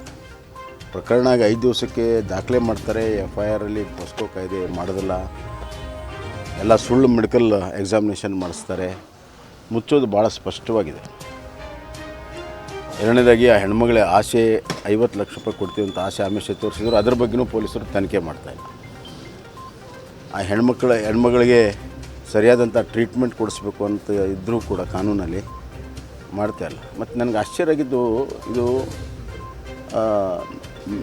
Medico legal case. ಈ ಕೇಸಲ್ಲಿ ಸರ್ಕಾರವೇ ಆ ಹೆಣ್ಮಗಳ ಆರೋಗ್ಯ ಬಗ್ಗೆ ಜವಾಬ್ದಾರಿ ತೊಗೋಬೇಕು, ಕಾನೂನು ಹಂಗಿದೆ. ಮುಖ್ಯಮಂತ್ರಿ ಹೇಳ್ತಾರೆ ನಮ್ಮ ಶಾಸಕರಿಗೆ ಹೇಳಿದ್ದೀನಿ ಅಂತ. ಶಾಸಕರ ಪಾತ್ರ ಬರೋದಿಲ್ಲ ಇದರಲ್ಲಿ. How can he get the treatment for that victim? ಏನು ಗೌರ್ಮೆಂಟ್ ಸತ್ತಿದೆಯಾ? ಆರೋಗ್ಯ ಇಲಾಖೆ ಸತ್ತಿದೆಯಾ? ಕಾನೂನೇನು ಹೇಳ್ತದೆ? ಅಂದರೆ ಅವ್ರ ಮುಖಾಂತರನೂ ಕೂಡ ಇದು ಮುಚ್ಚಾಕುವಂಥ ಪ್ರಯತ್ನ ನಡೆದಿದೆ. ಒಂದಿಬ್ಬರನ್ನ ಅರೆಸ್ಟ್ ಮಾಡಿದ್ರು, ಹೆಣ್ಮಗಳು ಹೇಳಿದ್ರು ಇವರ ಅಮಾಯಕರು ನನಗೆ ನೋಡೇ ಇಲ್ಲ ಅವ್ರನ್ನ ಅಂತ. ಹಲವಾರು ಕಾರಣಗಳಿದೆ. ಮತ್ತು ಎಲ್ಲ ಸರಿಯಾಗಿದೆ ಸರಿಯಾಗಿ ಮಾಡಿದ್ದಾರೆ ಅಂತ ಮುಖ್ಯಮಂತ್ರಿಗಳು, ಹಿರಿಯ ಪೊಲೀಸ್ ಅಧಿಕಾರಿಗಳು ಎಲ್ಲರೂ ಹೇಳ್ತಾರೆ. ಆದರೆ ಯಾಕೆ ಸಸ್ಪೆಂಡ್ ಮಾಡಿದ್ರಿ? CPI ಮತ್ತು ಕಾನ್ಸ್ಟೇಬಲ್ ಸಸ್ಪೆಂಡ್ ಮಾಡಿದ್ರಿ, ಅದು ಎಲ್ಲವೂ ಸರಿ ಇಲ್ಲ ಅಂತ. ಅದಕ್ಕೆ SIT ಆಗಲೇಬೇಕು ಅಂತ ನಾವು ಇವತ್ತು ಧರಣಿ ಮಾಡ್ತಾಯಿದ್ದೇವೆ. ವಿರೋಧ ಪಕ್ಷ ನಾಯಕರಾದಂಥ ಅಶೋಕ್ ಅವರು ಬರ್ತಾಯಿದ್ದಾರೆ. ಇದಕ್ಕೊಂದು ತಾರ್ಕಿಕ ಹಂತ ತೆಗೆದುಕೊಂಡು ಹೋಗ್ತೀವಿ. ಸರ್ಕಾರ ನಮ್ಮ ಬೇಡಿಕೆಯನ್ನು ಈಡೇರಿಸದಿದ್ದರೆ ನಾವು ಜನರ ಬಳಿಗೆ ತೆಗೆದುಕೊಂಡು ಹೋಗುವಂಥದ್ದು ಒಂದು. ಎರಡನೇದಾಗಿ ಕಾನೂನಾತ್ಮಕ ಹೋರಾಟವನ್ನು ಕೂಡ ಮಾಡಲು ಸಿದ್ಧತೆಯನ್ನು ಮಾಡ್ಕೊಳ್ತೀವಿ. ಹೌದು, ಬ್ಯಾಡಗಿಯಲ್ಲಾಗಿದೆ. ಇನ್ನು ಹಲವಾರು ಹೊರಗಡೆ ಬರೆದಿರುವಂಥ ಪ್ರಕರಣಗಳಿದ್ದಾವೆ, ಬಹಿರಂಗವಾಗಿ ಬರೆದಿರುವಂಥ ಪ್ರಕರಣಗಳಿದ್ದಾವೆ. ಇದು ನಿರ್ಭೀತಿಯಾಗಿ ಎಲ್ಲ ಕ್ರಿಮಿನಲ್ಗಳು ಈಗ ರಾಜ್ಯ ತುಂಬ ಹಗಲೇ ಓಡಾಡ್ತಾ ಇದ್ದಾರೆ. ಪೊಲೀಸರೇ ಇವತ್ತು ಇಸ್ಪೇಟ್ ಅಡ್ಡೆಗಳನ್ನು, OC ಅಡ್ಡೆಗಳನ್ನು, ಇಲ್ಲಿಸಿಟ್ ಲಿಕ್ಕರನ್ನು ಮಾರೋದಕ್ಕೆ ಹಚ್ಚಿದ್ದಾರೆ. ಯಾಕಂದರೆ ಅವರು ದುಡ್ಡು ಕೊಟ್ಟು ಬಂದಿದ್ದಾರೆ. ಇಷ್ಟೆಲ್ಲ ಆಗೋದಕ್ಕೆ ಈ ಸರ್ಕಾರ ಬಂದ ಮೇಲೆ ಪೋಸ್ಟಿಂಗಲ್ಲಿ ಭ್ರಷ್ಟಾಚಾರವೇ ಕಾರಣ. ಕಾಂಗ್ರೆಸ್ನ ಚಿಲ್ಲರೆತನಕ್ಕೆ, ಬಾಲಿಶತನಕ್ಕೆ ಒಂದು ಮಿತಿ ಇರಬೇಕು. ನಾನು 30 ವರ್ಷಗಳಿಂದ ಪರಿಶುದ್ಧ ರಾಜಕಾರಣ ಮಾಡುತ್ತಾ ಬಂದಿದ್ದೇನೆ. ಸುರ್ಜೇವಾಲಾ ಹೇಳಿಕೆ ಅತ್ಯಂತ ಬಾಲಿಶವಾದ ಹೇಳಿಕೆಯಾಗಿದೆ. ಅವರು ಈ ಬಗ್ಗೆ ದಾಖಲೆ ಕೊಡಬೇಕು. ಇಲ್ಲದೆ ಹೋದಲ್ಲಿ ನಾನು ಕಾನೂನಿನ ಮುಖಾಂತರ ಅವರ ಮೇಲೆ ಕ್ರಮ ತೆಗೆದುಕೊಳ್ಳುತ್ತೇನೆ ಎಂದು ಕೇಂದ್ರ ಸಚಿವ ಪ್ರಹ್ಲಾದ್ ಜೋಶಿ ಹೇಳಿದರು. ಹುಬ್ಬಳ್ಳಿ ನಗರದಲ್ಲಿ ಇಂದು ಸುದ್ದಿಗಾರರೊಂದಿಗೆ ಮಾತನಾಡಿದ ಅವರು, ರೈಲ್ವೆ ಜಾಗಕ್ಕೆ ಇಲ್ಲಿಯವರೆಗೂ 5 ಬಾರಿ ಟೆಂಡರ್ ಕರೆಯಲಾಗಿದೆ. ಯಾರು ಸಹ ಇದರಲ್ಲಿ ಭಾಗಿಯಾಗಿಲ್ಲ. ಈಗ ಮತ್ತೆ ಟೆಂಡರ್ ಕರೆಯಲಾಗಿದೆ. ನೀವು ಸಹ ಟೆಂಡರ್ ನಲ್ಲಿ ಭಾಗವಹಿಸಬಹುದು. ಕಾಂಗ್ರೆಸ್ನವರ ಬಳಿ ಸಾಕಷ್ಟು ಭ್ರಷ್ಟಾಚಾರದ ಹಣ ಇದೆ. ಅದರ ಮುಖಾಂತರ ನೀವು ಟೆಂಡರ್ ನಲ್ಲಿ ಭಾಗಿಯಾಗಬಹುದು. ನಿಮ್ಮ ಹಾಗೆ ಕಲ್ಲಿದ್ದಲಿನಲ್ಲಿ ಚೀಟಿ ಬರೆದು ಟೆಂಡರ್ ಕರೆದಿಲ್ಲ ಎಂದರು. ಇದು ಆನ್ಲೈನ್ ಮೂಲಕ ಟೆಂಡರ್ ಕರೆಯಲಾಗಿದೆ. ಇದರಲ್ಲಿ ನಯಾ ಪೈಸೆ ಭ್ರಷ್ಟಾಚಾರ ಇಲ್ಲ. ಭ್ರಷ್ಟಾಚಾರಕ್ಕೆ ನಮ್ಮ ಸರ್ಕಾರ ಅವಕಾಶ ಮಾಡಿಕೊಡುವ ಮಾತೇ ಇಲ್ಲ. ಸುರ್ಜೇವಾಲಾ ಅವರಿಗೆ ಮೊದಲಿಗೆ ಹರಿಯಾಣವನ್ನ ಸಂಬಾಳಿಸಿ ಬಾ ಅಂತ ಹೇಳಿ 100 ಕೋಟಿ ರೂಪಾಯಿಗೆ 1 ಎಕರೆ ಖರೀದಿ ಬಗ್ಗೆ ಮುಂಬೈ ಹಾಗೂ ಬೆಂಗಳೂರಿನಂತಹ ಮಹಾನಗರದಲ್ಲಿ ನಡೆಯುವುದಿಲ್ಲ. ಈ ಬಗ್ಗೆ ಸ್ಥಳೀಯ ಕಾರ್ಯಕರ್ತರು ಸುರ್ಜೇವಾಲಾ ಅವರನ್ನು ದಾರಿ ತಪ್ಪಿಸುವ ಕಾರ್ಯವನ್ನು ಮಾಡುತ್ತಿದ್ದಾರೆ. ಮೊದಲು ಸಂಪೂರ್ಣ ತಿಳಿದುಕೊಂಡು ಮಾತನಾಡಬೇಕು ಎಂದು ಜೋಶಿ ಕಿಡಿಕಾರಿದರು. ಇಲ್ಲಿಯವರು ಮಾಡಿದ್ದಾರೆ ಅಂತಂದ್ರೆ ಅವ್ರಿಗೆ ತಿಳಿಬೇಕಲ್ರಿ ಏನಿದೆ ಏನಿಲ್ಲ ಅಂಥೇಳಿ. ಸರ್ಕಾರ 75 ವರ್ಷದಲ್ಲಿ ನಾವು ಬಂದು 10 ವರ್ಷ ಆಯಿತು. 65 ವರ್ಷದಲ್ಲಿ ಸುಮಾರು 58 ವರ್ಷ ನೇರವಾಗಿ ಕಾಂಗ್ರೆಸ್ ಪಾರ್ಟಿನ ಆಡಳಿತ ನಡೆಸಿದ್ರು. ನೀವು ಆಡಳಿತ ನಡೆಸೋರಿಗೆ ಇಷ್ಟು ಬುದ್ಧಿ ಬೇಕಾ ಬೇಡ ನಿಮ್ಗೆ? You cannot do like this. Modi ಸರ್ಕಾರ ಬರೀ ಮಾರೋದನ್ನೇ ಮಾಡ್ತಾ ಇದೆ ಸರ್ಕಾರಿ ಸಂಸ್ಥೆಗಳನ್ನ ಅಂತ ಹೇಳಿದ್ಮೇಲೆ ಇದೊಂದು ಬಾಲಿಶ ಆರೋಪ ಅಂತ ಹೇಳಿ. ನಿಮ್ಮ ಲ್ಯಾಂಡ್ಗಳು ಹಾಗೆ ಹೋಗ್ಬೇಕಾದ? ನನ್ನ ಕ್ವಶನ್ನು, ನಿಮ್ಮ ಲ್ಯಾಂಡ್ಗಳು ಅದನ್ನು ಯಾರೋ ಎನ್ಕ್ರೋಚ್ಮೆಂಟ್ ಮಾಡ್ಕೊಂಡು ಹೋಗ್ಬೇಕಾ? ವಾಟ್ ಯು ವಾಂಟ್, ನಿಮ್ಗೇನು ಬೇಕು ಅನ್ನೋದ್ರ ಬಗ್ಗೆ ನಿಮ್ಗೊಂದು ಸ್ಪಷ್ಟತೆ ಇರಬೇಕಲ್ಲ. ಆ ಲ್ಯಾಂಡ್ ಈಗ MTS ಕಾಲನಿಯ one portion of the land ಈಗದು ಮನಿ ಎಲ್ಲ ಡಿಮಾಲಿಷ್ ಮಾಡಿ ಸಮೀಪ 10 ವರ್ಷ ಆಗ್ಲಿಕ್ಕೆ ಬಂದದ್ದು. More than at least 6-7 years. Nothing is happening. ನಿಮ್ಮ ಲ್ಯಾಂಡ್ ಹಂಗೆ ಬೀಳ್ಬೇಕು, ಯಾರಾದರೂ ಎನ್ಕ್ರೋಚ್ ಮಾಡಬೇಕು, ಇದನ್ನ ನೀತಿ. ಮತ್ತು ಅಲ್ಲೇ ಸರ್ಕಾರ ಅನಿವಾರ್ಯವಾಗಿ ಸ್ಟ್ರಾಟಜಿಕಲಿ ಸರ್ಕಾರ ಬಿಸ್ನೆಸ್ ಮಾಡಬೇಕು, ಅಲ್ಲಿ ಸರ್ಕಾರ ಬಿಸ್ನೆಸ್ ಮಾಡಬೇಕು. ಎಲ್ಲಿ ಸರ್ಕಾರದ್ದು ಆಗೋದಿಲ್ಲ, ಸರ್ಕಾರಕ್ಕೆ ತನ್ನದೇ ಆದಂಥ ಇತಿಮಿತಿಗಳಿರ್ತಾವೆ ಯಾವುದೇ ಸರ್ಕಾರಕ್ಕೆ, ಅದನ್ನು ನಾವು ಮಾನಿಟೈಸೇಷನ್ ಮಾಡಲೇಬೇಕಾಗ್ತದೆ. ಇಲ್ಲ ಅಂತಂದರೆ ಅದನ್ನು ಯಾರೋ ಒಬ್ಬರು ಇಂಡಿವಿಜುವಲಿ ಇದ್ದಂಥವ್ರು ಅನೇಕ ಕಡೆ ಈಗ they are not able to vacate the land. ಇಲ್ಲೇ ಏನು ಲ್ಯಾಂಡ್ ರೈಲ್ವೆ ಲ್ಯಾಂಡು ಒತ್ತುವರಿ ಮಾಡಿದ್ರು ಅದನ್ನು ವೆಕೇಟ್ ಮಾಡಲಿಕ್ಕೆ ಎಷ್ಟು ವರ್ಷ ಹೋರಾಟ ಮಾಡಬೇಕಾಯ್ತು. Then people will go to ಕೋರ್ಟ್ನವರು ಅಫ್ಕೋರ್ಸ್ ನ್ಯಾಯದ ವ್ಯವಸ್ಥೆನ ಅದ್ರ ಬಗ್ಗೆ ಕಾಮೆಂಟ್ ಮಾಡೋದಲ್ಲ, ಸ್ಟೇ ಸಿಗ್ತದೆ. ಹೀಗಾಗಿ 20-30-40 ವರ್ಷಗಟ್ಟಲೆ ಲ್ಯಾಂಡ್ ವಿಲ್ ನಾಟ್ ಬಿ ಮೊನಿಟೈಸ್ಡ್. ಅದಕ್ಕೆ ಸ್ವಲ್ಪ ಗಂಭೀರತೆ ಇರಬೇಕು ಯಾವುದೇ ವಿಷಯ, ಯಾವುದೇ ವ್ಯಕ್ತಿ. ಯಾಕಂದರೆ ಇಲ್ಲಿವರೆಗೆ 20 ವರ್ಷದಲ್ಲಿ ನಾನು ಜನಪ್ರತಿನಿಧಿಯಾಗಿ 30 ವರ್ಷ ನಮ್ಮ ರಾಜಕಾರಣದಲ್ಲಿ ನಾನು ಅತ್ಯಂತ ಪರಿಶುದ್ಧವಾದಂತಹ ರಾಜಕಾರಣವನ್ನು ನಡೆಸಿದ್ದೇನೆ. ಒಬ್ಬನ ಕಾಂಟ್ರಾಕ್ಟರ್ ಇಟ್ಕೊಂಡು ಆಫೀಸರ್ ಇಟ್ಕೊಂಡು ಅವನು ಬಿಡೋದೆ. ಅದಕ್ಕೆ ಈಗ ಒಂದೇನೋ ಹೊಸ ಸುಮ್ಮನೆ ಏನೋ ಒಂದು ಬಿಡೋದು, ಇದು ಕಾಂಗ್ರೆಸ್ಸಿನ ನೀತಿ ಇದು. ಸೊ ನಿಮ್ಮ ಪ್ರಶ್ನೆಗೆ ಈಗ ಉತ್ತರ ಕೊಡ್ತಾ ಇದ್ದೀನಿ. ಹಾಗಾಗಿ ಇದರಲ್ಲಿ ಏನೂ ಅರ್ಥ ಇಲ್ಲ. ಯಾರು ಉಳಿದದ್ದೇನೋ ಅವ್ರು ಪಾಲಿಸಿ ಮ್ಯಾಟರ್ ಬರೀತಾರೆ, ಅದ್ರ ಬಗ್ಗೆ ನಾನು ತಲೆ ಕೆಡ್ಸ್ಕೊಂಡು ವೈಯಕ್ತಿಕವಾಗಿ ಯಾರೋ ಆರೋಪ ಮಾಡಿದ್ದಾರೆ, ಅದ್ರ ಮೇಲೆ ಕಟ್ಟುನಿಟ್ಟಾದ ಕಾನೂನು ಕ್ರಮ ಕೈಗೊಳ್ತೇನೆ ನಾನು. ಮತ್ತು ನಾನು ಅಶ್ವಿನಿ ವೈಷ್ಣವ್ರಿಗೂ ಹೇಳಿದ್ದೀನಿ, ಡಿಪಾರ್ಟ್ಮೆಂಟನ್ನು ಸಹಿತ ಈ ರೀತಿ ಸುಳ್ಳು ಸುದ್ದಿ ಹಬ್ಬಿಸೋರ ವಿರುದ್ಧ ಕ್ರಮ ಕೈಗೊಳ್ಳಬೇಕು ಅನ್ನೋಂಥ ವಿನಂತಿಯನ್ನು ಮಾಡಿದ್ದೀನಿ. ಅವ್ರು ಖಂಡಿತವಾಗಿ ನಾನು ನೋಡ್ತೀನಿ ಅಂತ ಹೇಳಿದ್ದಾರೆ. ಶ್ರೀ ಬಸವಣ್ಣ ದೇವರ ಜಾತ್ರಾ ಮಹೋತ್ಸವದ ಅಂಗವಾಗಿ ಹುಬ್ಬಳ್ಳಿ ತಾಲೂಕಿನ ಅಂಚಟಗಿರಿ ಗ್ರಾಮದಲ್ಲಿ ನಡೆದ ರಾಜ್ಯ ಮಟ್ಟದ ಟಗರಿನ ಕಳಗ ಸ್ಪರ್ಧೆ ಕಾರ್ಯಕ್ರಮಕ್ಕೆ ಮುಖ್ಯ ಅತಿಥಿಗಳಾಗಿ ಸರ್ವಧರ್ಮ ಸಮಾಜ ಸೇವಕ ಡಾಕ್ಟರ್ ರಮೇಶ್ ಮಹದೇವಪ್ಪನವರು ಚಾಲನೆ ನೀಡಿದರು. ನಂತರ ಮಾತನಾಡಿದ ಅವರು, ನಮ್ಮ ಸಂಸ್ಕೃತಿ ಹಾಗೂ ಇಂತಹ ಟಗರಿನ ಕಾಳಗವನ್ನು ಹಮ್ಮಿಕೊಂಡಿದ್ದು ಸಂತಸದ ಸಂಗತಿ. ಇದೇ ರೀತಿಯಲ್ಲಿ ಮುಂದುವರೆಯಲಿ ಎಂದು ತಿಳಿಸಿದರು. ಈ ಸಂದರ್ಭದಲ್ಲಿ ಡಾಕ್ಟರ್ ರಮೇಶ್ ಮಹದೇವಪ್ಪನವರಿಗೆ ಗ್ರಾಮಸ್ಥರು ಆತ್ಮೀಯವಾಗಿ ಸನ್ಮಾನಿಸಿದರು. ಈ ವೇಳೆಯಲ್ಲಿ ಅಂಚಟಗಿರಿ ಗ್ರಾಮದ ನಡೆದಾಡುವ ದೇವರೆಂದೇ ಪ್ರಸಿದ್ಧಿಯಾದ ಶ್ರೀ ಅಮೀರ್ ಖಾನ್ ಅಜಾರು, ಗುರುಸಿದ್ದಪ್ಪ ಬಗಲಿ, ಕಲಂದರ್ ಮುಲ್ಲಾ, ಸೋಮಣ್ಣ ವಾಲ್ಮೀಕಿ, ರಫೀಕ್ ಜಮಖಂಡಿ ಸೇರಿದಂತೆ ಅನೇಕ ಅಂಚಟಗಿರಿ ಗ್ರಾಮದ ಗುರು ಹಿರಿಯರು, ಯುವ ಮಿತ್ರರು ಭಾಗಿಯಾಗಿದ್ದರು. ಮೊದಲು ದೇವರ ಪಾದಗಳನ್ನು ನಮಸ್ಕರಿಸುತ್ತಾ ವೇದಿಕೆಯ ಮೇಲೆ ಆಸೀನರಾದಂಥ ಎಲ್ಲ ನನ್ನ ಆತ್ಮೀಯರೇ, ಎಲ್ಲ ಗಣ್ಯರೇ ಹಾಗೂ ಈ ಒಂದು ಟಗರಿನ ಕಾಳಗವನ್ನು ನೋಡಲು ಆಗಮಿಸಿದಂಥ ಸಹಸ್ರಾರು ಎಲ್ಲ ಮಿತ್ರರೇ, ಸಹೋದರರೇ, ವಿಶೇಷವಾಗಿ ನಾನು ಇಲ್ಲಿ ಅಂಚಟಗಿರಿಯಲ್ಲಿ ಸ್ಪೆಷಲ್ ಆಗಿ ನೋಡೋದಂದರೆ ಪ್ರತಿ ವರ್ಷದಿಂದ ವರ್ಷಕ್ಕೆ ಈ ಜಾತ್ರಾ ಮಹೋತ್ಸವದ ಅಂಗವಾಗಿ ಏನು ಟಗರಿನ ಕಾಳಗ ಮಾಡ್ತಾ ಇದ್ದಾರೋ ಅತಿ ಒಂದು ಅದ್ಧೂರಿಯಾಗಿ ಜರುಗ್ತಾ ಇದೆ ಅಂದರೆ ನಿಜವಾಗ್ಲೂ ತಪ್ಪಾಗ್ಲಿಕ್ಕಿಲ್ಲ. ಅದಕ್ಕೆ ಮೊಟ್ಟ ಮೊದಲು ಈ ಒಂದು ಅರೇಂಜ್ಮೆಂಟ್ ಮಾಡಿದ ಎಲ್ಲ ಟೀಮ್ನವ್ರಿಗೂ ತಾವೆಲ್ಲರೂ ಪ್ರೇಕ್ಷಕರು ಜೋರಾಗಿ ಚಪ್ಪಾಳೆ ತಟ್ಟಬೇಕಂತ ಕೇಳ್ತಾ ಇದ್ದೇವೆ. ಯಾಕಂದರೆ ಇಷ್ಟೊಂದು ಉತ್ಸುಕತೆಯಿಂದ ಆ ಟೀಮ್ ಎಲ್ಲ ಬಿಟ್ಟು ನಿಮಗೋಸ್ಕರ, ಯಾಕಂದರೆ ಬಸವೇಶ್ವರ ಜಾತ್ರಾ ಮಹೋತ್ಸವ ಇರ್ಬೋದು, ಇಲ್ಲಿ ಒಂದು ಒಕ್ಕಟ್ಟನ್ನು ನಾವು ನೋಡ್ಬೋದು. ಎಲ್ಲರೂ ಇದ್ದಾರೆ. ಈ ಒಕ್ಕಟ್ಟೆ ಬಲ ಅನ್ನೋ ತೋರಿಸುವಂಥ ನಮ್ಮ ಪ್ರೌಢಿಂದ ಹೇಳ್ತೀವಿ ನಮ್ಮ ಅಂಚಟಗಿರಿ ಅಂತೇಳಿ. ಈ ಒಂದು ಟಗರಿನ ಕಾಳಗ ವರ್ಷದಿಂದ ವರ್ಷಕ್ಕೆ ಇನ್ನೂ ಹೆಚ್ಚಾಗಿ ಬೆಳೀಲಿ, ಅದಕ್ಕೆ ನಾವು ಮತ್ತು ಎಲ್ಲ ವೇದಿಕೆ ಮೇಲೆಯವರು ನಿಮ್ಮ ಜೊತೆ ಇದ್ದೇವೆ. ಎಲ್ಲರೂ ಮುಗಿಯುವವರೆಗೆ ಶಾಂತ ರೀತಿಯಿಂದ, ಯಾಕಂದರೆ ಈ ಒಂದು ಟಗರಿನ ಕಾಳಗ ಈಗ ನಾವೆಲ್ಲ ಬಿಜೆಪಿ ಮತ್ತು ಸಂಘ ಪರಿವಾರ ಸುಪ್ರೀಂ ಕೋರ್ಟ್ಗೆ ಹೋಗಿ ಬಾಬ್ರಿ ಮಸೀದ್ ಧ್ವಂಸ ಮಾಡಿದ್ರು. ಬಿಜೆಪಿ ಇದನ್ನ ಅಜೆಂಡಾ ಆಗಿ ಮಾಡಿಕೊಂಡ್ರು. ಭಾರತದ ಮುಸ್ಲಿಮರಿಂದ ಬಾಬ್ರಿ ಮಸೀದ್ ಕಸಿದುಕೊಳ್ಳಲಾಗಿದೆ ಎಂದು ಎಐಎಂಐಎಂ ಪಕ್ಷದ ಅಧ್ಯಕ್ಷ ಅಸಾವುದ್ದೀನ್ ಓವೈಸಿ ಹೇಳಿದರು. ಅಯೋಧ್ಯೆಯಲ್ಲಿ ರಾಮ ಮಂದಿರ ಉದ್ಘಾಟನೆ ವಿಚಾರವಾಗಿ ಕಲಬುರಗಿಯಲ್ಲಿ ಸುದ್ದಿಗಾರರೊಂದಿಗೆ ಮಾತನಾಡಿದ ಅವರು, ರಾಮ ಮಂದಿರ ಜಾಗದಲ್ಲಿ ಮುಸ್ಲಿಮರು 500 ವರ್ಷ ನಮಾಜ್ ಮಾಡಿದ್ದಾರೆ. ಕಾಂಗ್ರೆಸ್ನ ವಿಬಿ ಪಂತ್ ಮುಖ್ಯಮಂತ್ರಿ ಇದ್ದಾಗ ರಾತ್ರಿ 12 ಗಂಟೆಗೆ ಬಾಗಿಲು ತೆಗೆದಿದ್ರು. ಬಾಗಿಲು ತೆಗೆದು ಮೂರ್ತಿ ಇಟ್ಟಿದ್ದಾರೆ. ಅಲ್ಲಿನ ಡಿಸಿ ನಾಯರ್ ಅನ್ನೋರು ಮಸೀದಿಯಲ್ಲಿ ಪೂಜೆ ಮಾಡಲು ಅವಕಾಶ ಮಾಡಿಕೊಟ್ರು. ಇದು ಸುಪ್ರೀಂ ಕೋರ್ಟ್ ಆದೇಶ ಇದೆ. ನಂಬಿಕೆ ಮೇಲೆ ಈಗ ಜಾಗವನ್ನು ಮುಸ್ಲಿಮರಿಗೆ ಕೊಡಲು ಆಗಿಲ್ಲ ಅಂತ ಸುಪ್ರೀಂ ಕೋರ್ಟ್ ಹೇಳಿದೆ. ಮಂದಿರ ಕೆಡವಿ ಮಸೀದಿ ಮಸೀದಿ ಕಟ್ಟಿಲ್ಲ ಎಂದು ಸುಪ್ರೀಂ ಕೋರ್ಟ್ ತನ್ನ ಆದೇಶದಲ್ಲಿ ಹೇಳಿದೆ. ಈ ತರಹದ ಮತ್ತೆ ಹಲವಾರು ಪ್ರಕರಣಗಳು ಹೊರಗೆ ಬರ್ತಾ ಇವೆ ಅಂತ ನಾನು ಆ ಸಂದರ್ಭದಲ್ಲಿ ಹೇಳಿದೆ. ಈಗ ಸಂಘ ಪರಿವಾರದವರು ಅದೇ ರೀತಿ ಮಾತನಾಡುತ್ತಿದ್ದಾರೆ. ಇಲ್ಲಿ ಮೊದಲು ಮಸೀದಿ ಇರಲಿಲ್ಲ ಅಂತ ಎಲ್ಲೆಡೆ ಹೇಳುತ್ತಾ ಹೋಗುತ್ತಿದ್ದಾರೆ. ಅಂದು ವಿಬಿ ಪಂತ್ ಅವತ್ತೇ ಮೂರ್ತಿ ತೆಗೆದು ಹಾಕಿದ್ರೆ ನಮಗೆ ಈ ದಿನ ನೋಡಲು ಬರ್ತಾ ಇರಲಿಲ್ಲ. ಅಂದು ಬಾಬರಿ ಮಸ್ಜಿದ್ ಧ್ವಂಸ ಆಗದೆ ಇದ್ದಿದ್ರೆ ನಮಗೆ ಈ ದಿನ ನೋಡಲು ಬರ್ತಾ ಇರಲಿಲ್ಲ. ಇದರ ಬಗ್ಗೆ ಕೇಳಿದ್ರೆ ಯಾರು ನಮಗೆ ಉತ್ತರ ಕೊಡುವುದಿಲ್ಲ. ಕಾಂಗ್ರೆಸ್ನವರು ತನ್ನಷ್ಟಕ್ಕೆ ತಾನು ಸೆಕ್ಯುಲರ್ ಅಂದುಕೊಳ್ಳುತ್ತಿದ್ದಾರೆ. ಅವರದ್ದೇ ಅಲೈನ್ಸ್ ನಲ್ಲಿ ದೆಹಲಿಯ ಮುಖ್ಯಮಂತ್ರಿ ಶಾಲೆಯಲ್ಲಿ ಹನುಮಾನ್ ಚಾಲಿಸ್ ಪಠಿಸುತ್ತೇವೆ ಅಂತಾರೆ. ಈ 3 ಘಟನೆ ನಡೆಯದೆ ಹೋದ್ರೆ ಈ ದಿನ ನೋಡಲು ಬರ್ತಾ ಇರಲಿಲ್ಲ. ಎಲ್ಲರಿಗೂ ಓಟ್ ಬೇಕಾಗಿದೆ. ಓಟ್ಗಾಗಿ ರಾಜಕೀಯ ಮಾಡುತ್ತಿದ್ದಾರೆ. ಹೀಗಾಗಿ ಮೋದಿ ಇದೇ ಇಷ್ಟು ಇಟ್ಕೊಂಡು ಮೆಜಾರಿಟಿ ಓಟ್ ಪಡೆಯಲು ಮುಂದಾಗಿದ್ದಾರೆ. ಇದನ್ನು ಮುಸ್ಲಿಮರು ಅರ್ಥ ಮಾಡಿಕೊಳ್ಳಬೇಕು ಎಂದರು. राम मंदिर उद्घाटन हो रहा है सर, राम मंदिर उद्घाटन 22 तारीख को।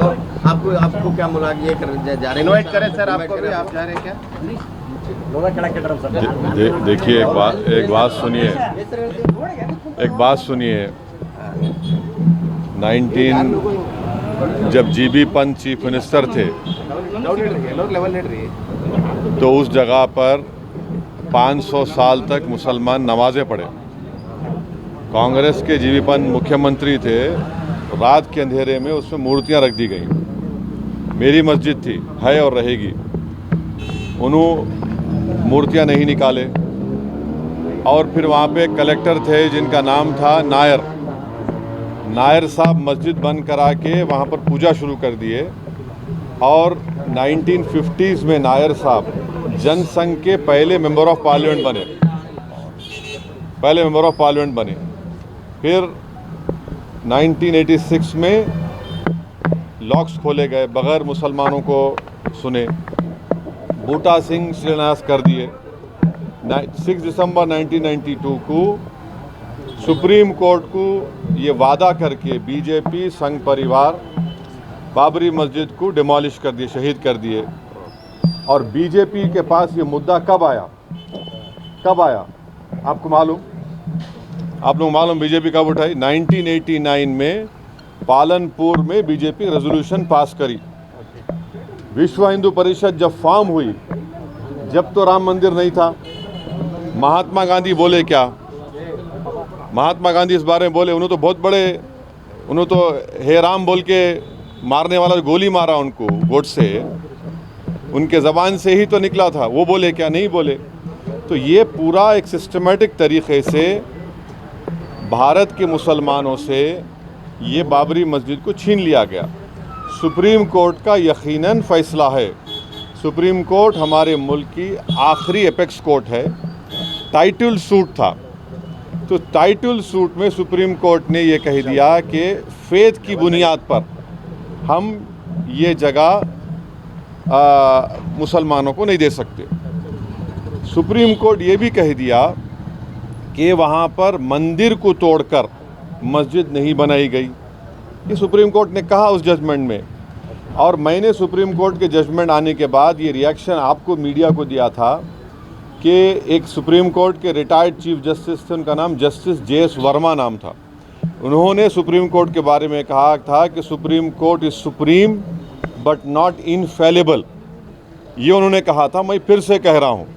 और मैंने उस वक्त ये कहा था कि ये जजमेंट आने के बाद ऐसे कई मुद्दे खुल जाएंगे, जिसको अंग्रेजी में बोलते हैं Pandora box will be open. और आज आप देख रहे हैं कि हर जगह पर संघ परिवार जाकर ये बोलता है कि नहीं, यहाँ पर मस्जिद नहीं थी। ये मेरा मानना है, ये मेरा बोलना है, हम ये बोल रहे हैं। अगर जीबी पंत मूर्तियाँ हटा देते तो क्या आज ये दिन देखना पड़ता हमारे को? अगर 1986 में ताले नहीं खोले जाते तो क्या आज ये दिन आता? क्या अगर 6 दिसंबर को बाबरी मस्जिद डेमोलिशन नहीं होता तो क्या ये दिन देखना पड़ता? ये सवाल है हमारे, इसका जवाब कोई दे ही नहीं रहा है। और फिर ऊपर से जो अपने आप को सेकुलर बोलते हैं, वो बोल रहे हैं कि दिल्ली का मुख्यमंत्री और जो अलायंस में है, हम हर ट्यूसडे को सूरजकंड पाठ और हनुमान चालीसा स्कूल में, गवर्नमेंट स्कूल में पढ़ाएंगे। गवर्नमेंट स्कूल का कोई रिलीजन होता है क्या? हाँ, अभी तो सबका झगड़ा चल रहा है। क्या झगड़ा है ये? झगड़ा क्या है? अगर मोदी नहीं रहते तो हम भी चले जाते।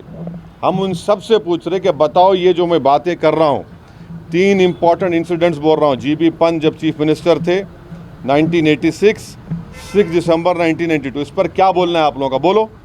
कोई नहीं बोलता। इसलिए नहीं बोलता क्योंकि सबको मेजॉरिटी कम्युनिटी के वोट्स को हासिल करने का झगड़ा है, और नरेंद्र मोदी ये काम करके मेजॉरिटी वोट्स को कंसोलिडेट करना चाहते हैं, और इससे एक पैगाम दे रहे हैं भारत के मुसलमानों के कि आपका भारत की पॉलिटिक्स में आपका क्या मुकाम है, आपकी प्लेस क्या है, ये बताया जा रहा है बस। ಅಯೋಧ್ಯೆಯಲ್ಲಿ ಇದೇ 22ರಂದು ನಡೆಯಲಿರುವ ಶ್ರೀರಾಮಮೂರ್ತಿ ಪ್ರಾಣ ಪ್ರತಿಷ್ಠಾಪನೆ ಕಾರ್ಯಕ್ರಮದ ಆಮಂತ್ರಣ ಪತ್ರಿಕೆಯಲ್ಲಿ ಬಳಸಿರುವ ಲೋಗೋ ಕಲಬುರಗಿ ಕಲಾವಿದರೊಬ್ಬರು ವಿನ್ಯಾಸಗೊಳಿಸಿರುವುದು ದೇಶದ ಗಮನ ಸೆಳೆದಿದೆ. ಈ ಕುರಿತು ಒಂದು ವರದಿ ಇಲ್ಲಿದೆ ನೋಡಿ. ಸೇವಾ ಭಾರತಿ ಟ್ರಸ್ಟ್ ಉತ್ತರ ಪ್ರಾಂತ್ಯದ ಜಿಲ್ಲಾ ಅಧ್ಯಕ್ಷರು ಆಗಿರುವ ಕಲಬುರಗಿಯ ಬಂಧು ಪ್ರಿಂಟರ್ಸ್ ಮಾಲೀಕ ರಮೇಶ್ ತಿಪ್ಪನೂರ್ ಈ ಲೋಗೋ ವಿನ್ಯಾಸಗೊಳಿಸಿದ್ದಾರೆ. ಭಾರತೀಯರು ರಾಮೋತ್ಸವ ಸಂಭ್ರಮದಲ್ಲಿ ಮುಳುಗಿದ್ರೆ ಈ ಕಾರ್ಯಕ್ರಮದ ಆಹ್ವಾನ ಪತ್ರಿಕೆಯ ಲೋಗೋ ಕಲಬುರಗಿ ಅವರೇ ವಿನ್ಯಾಸಗೊಳಿಸಿರುವುದು ಕರುನಾಡಿಗೆ ಹೆಮ್ಮೆಯ ಗರಿ ಮೂಡಿಸಿದೆ. ಅಯೋಧ್ಯೆ ರಾಮ ಮಂದಿರ ಗರ್ಭಗುಡಿಗೆ ಕರುನಾಡಿನ ಅರುಣ ಯೋಗರಾಜ ಕೆತ್ತಿರುವ ಬಾಲರಾಮ ಮೂರ್ತಿ ಆಯ್ಕೆಯಾಗಿತ್ತು. ಅದರ ಸಾಲಿಗೆ ಈಗ ಲೋಗೋ ಸೇರಿದ್ದು ಅಭಿಮಾನ ನೂರ್ ಮಾಡಿಸಿದೆ. ಕಾರ್ಯಕ್ರಮದ ಲೋಗೋ ಅತ್ಯಂತ ಆಕರ್ಷಕ ಆಗಿರಬೇಕು ಎಂಬ ಸದಾಶಯದೊಂದಿಗೆ ವಿಶ್ವ ಹಿಂದೂ ಪರಿಷತ್ ಕೇಂದ್ರೀಯ ಕಾರ್ಯದರ್ಶಿ ಹಾಗೂ ರಾಮ ಮಂದಿರ ನಿರ್ಮಾಣ ಜವಾಬ್ದಾರಿ ಹೊತ್ತಿರುವ ಗೋಪಾಲ ನಾಗರಕಟ್ಟಿ ಅವರಿಗೆ 10ಕ್ಕೂ ಅಧಿಕ ವಿಶೇಷ ಲೋಗೋ ಸಿದ್ಧಪಡಿಸಿ ಕಳಿಸಲಾಗಿತ್ತು. ಆ ಪೈಕಿ ಶ್ರೀರಾಮ ಜನ್ಮಭೂಮಿ ತೀರ್ಥ ಕ್ಷೇತ್ರ ಟ್ರಸ್ಟ್ಗೆ ಲೋಗೋ ಆಯ್ಕೆಯಾಗಿದೆ. ಗೋಪಾಲ ನಾಗರಕಟ್ಟಿ 2023ರ ಅಕ್ಟೋಬರ್ 16ರಂದು ಕಲಬುರಗಿಯ ಬಂಧು ಪ್ರಿಂಟರ್ಸ್ಗೆ ಭೇಟಿ ಕೊಟ್ಟು ಮಾಲೀಕ ರಮೇಶ್ ತಿಪ್ಪನೂರ್ ಅವರೊಂದಿಗೆ ಚರ್ಚಿಸಿದ ಬಳಿಕ ಲೋಗೋ ವಿನ್ಯಾಸಗೊಳಿಸುವ ಪ್ರಕ್ರಿಯೆ ಆರಂಭಗೊಂಡಿತು. ಉತ್ತರ ಪ್ರದೇಶ, ಮಧ್ಯಪ್ರದೇಶ, ಕರ್ನಾಟಕ ಸೇರಿ ದೇಶದ ಬೇರೆ ಬೇರೆ ರಾಜ್ಯಗಳ ಪ್ರಿಂಟರ್ಸ್ಗಳಿಂದಲೂ 1000ಕ್ಕೂ ಅಧಿಕ ಲೋಗೋ ವಿನ್ಯಾಸಗಳು ಟ್ರಸ್ಟ್ ತರಿಸಿಕೊಂಡಿತ್ತು. ಇವುಗಳ ಪೈಕಿ ಕಲಬುರಗಿಯ ಲೋಗೋ ಅಂತಿಮಗೊಂಡು ಆಹ್ವಾನ ಪತ್ರಿಕೆಯಲ್ಲಿ ಸ್ಥಾನ ಪಡೆದಿದೆ. ಎಲ್ಲರಿಗೂ ನಮಸ್ಕಾರ. ಶ್ರೀರಾಮನ ಆಶೀರ್ವಾದದಿಂದ, ಶ್ರೀ ಶರಣಬಸವೇಶ್ವರ ಕೃಪೆಯಿಂದ ಈ ಜನವರಿ 22ರಂದು ಶ್ರೀರಾಮನ ಬಾಲರಾಮನ ಮೂರ್ತಿ ಪ್ರತಿಷ್ಠಾಪನೆ ನಿಮಿತ್ತವಾಗಿ ಇಡೀ ವಿಶ್ವಕ್ಕೆ ಇದು ಒಂದು ದೊಡ್ಡ ಹಬ್ಬ ಆಗಿ ಪರಿಗಣಿಸಿದೆ. ಆ ಒಂದು ಹಬ್ಬದಲ್ಲಿ ನಮ್ಮ ಕಲಬುರಗಿ ಜಿಲ್ಲೆಯ ಬಂಧು ಪ್ರಿಂಟರ್ಸ್ನಲ್ಲಿ ರಾಮ ಮಂದಿರ ಏನು ಆಮಂತ್ರಣ ಪತ್ರಿಕೆ ಇದೆ, ಯಾವುದೇ ಡಿಸೈನಿಂಗ್ ಇದೆ, ಅಲ್ಲಿ ಡೆಕೋರೇಷನ್ ಇದೆ, ಎಲ್ಲದರಲ್ಲೂ ನಾವು ಮಾಡಿದ ಒಂದು ಲೋಗೋ ಅದೊಂದು ಸೆಲೆಕ್ಟ್ ಆಗಿದೆ. ಅದಕ್ಕೋಸ್ಕರ ನಮ್ಮ ಗುಲ್ಬರ್ಗ ಜಿಲ್ಲೆಯ ಎಲ್ಲರ ಜನತೆ ತುಂಬ ಖುಷಿಯಾಗಿದ್ದಾರೆ. ಇಡೀ ನಾಡಿನ ಶುಭಾಶಯಗಳು ಕೂಡ ಬಂಧು ಪ್ರಿಂಟರ್ಸ್ ಬರ್ತಾ ಇದ್ದಾವೆ. ಅದಕ್ಕೋಸ್ಕರ ಆ ಟ್ರಸ್ಟಿನ ಎಲ್ಲ ಅಯೋಧ್ಯೆಯ ರಾಮ ಮಂದಿರ ಟ್ರಸ್ಟಿನ ಎಲ್ಲ ಟ್ರಸ್ಟಿಗಳಿಗೂ ಅಧ್ಯಕ್ಷರಿಗೂ ನಮ್ಮ ಬಂಧು ಪ್ರಿಂಟರ್ಸ್ ವತಿಯಿಂದ ಧನ್ಯವಾದ ಹೇಳ್ತೀನಿ. ಎಲ್ಲ ಇದಕ್ಕಿಂತ ಖುಷಿ ನಮ್ಮ 30 ವರ್ಷದಲ್ಲಿ ನಾನೇನು ದುಡಿತಾ ಬಂದೀನಿ ಅದೆಲ್ಲ ನೋಡಿ ಇವತ್ತಿಂದ ಏನು ನನಗೆ ಇಡೀ ದೇಶದೇ ಎಲ್ಲರೂ ನನಗೆ ಫೋನ್ ಮಾಡಿ ಶುಭಾಶಯಗಳು ಹೇಳ್ತಾರೆ. ಎಲ್ಲರೂ ಖುಷಿಯಿಂದ ಹರ್ಷ ವ್ಯಕ್ತಪಡ್ತಾ ಇದ್ದಾರೆ. ಅದಕ್ಕೋಸ್ಕರ ನಾನು ಅವರಿಗೆ ಶುಭಾಶಯಗಳು ಹೇಳ್ತೀನಿ. ಚಿತ್ತಾಪುರ ಪಟ್ಟಣದಲ್ಲಿನ ಅಂಗಡಿಗಳ ನಾಮಫಲಕದಲ್ಲಿ ಕನ್ನಡದಲ್ಲಿ ಕಡ್ಡಾಯವಾಗಿ ಬರೆಯಬೇಕು ಎಂದು ಒತ್ತಾಯಿಸಿ ತಹಸೀಲ್ದಾರ್ ಸೈಯದ್ ಶಹಾವಲಿ ಅವರಿಗೆ ಮನವಿ ಪತ್ರ ಸಲ್ಲಿಸಲಾಯಿತು.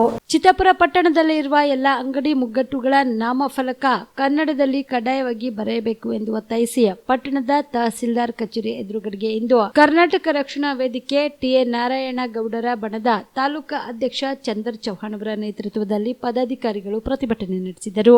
ನಂತರ ತಹಸೀಲ್ದಾರ್ ಸೈಯದ್ ಶಹಾವಲಿ ಅವರಿಗೆ ಮನವಿ ಪತ್ರ ಸಲ್ಲಿಸಿದರು. ಈ ಸಂದರ್ಭದಲ್ಲಿ ಮಹಿಳಾ ಅಧ್ಯಕ್ಷೆ ಈರಮ್ಮ ಯಾದವ್, ಉಪಾಧ್ಯಕ್ಷ ಭಾಸ್ಕರ್ ಕರಿಚಕ್ರ, ಸಾಯಿಬಣ್ಣ ಲಾಡ್ಪುರ್ಕರ್, ರವಿ, ಶೇರ್ ಅಲಿ, ಗಣೇಶ್ ರಾಠೋಡ್ ಸೇರಿದಂತೆ ಅನೇಕರು ಭಾಗಿಯಾಗಿದ್ದರು. MD Mashak, on spot news, Chittapur.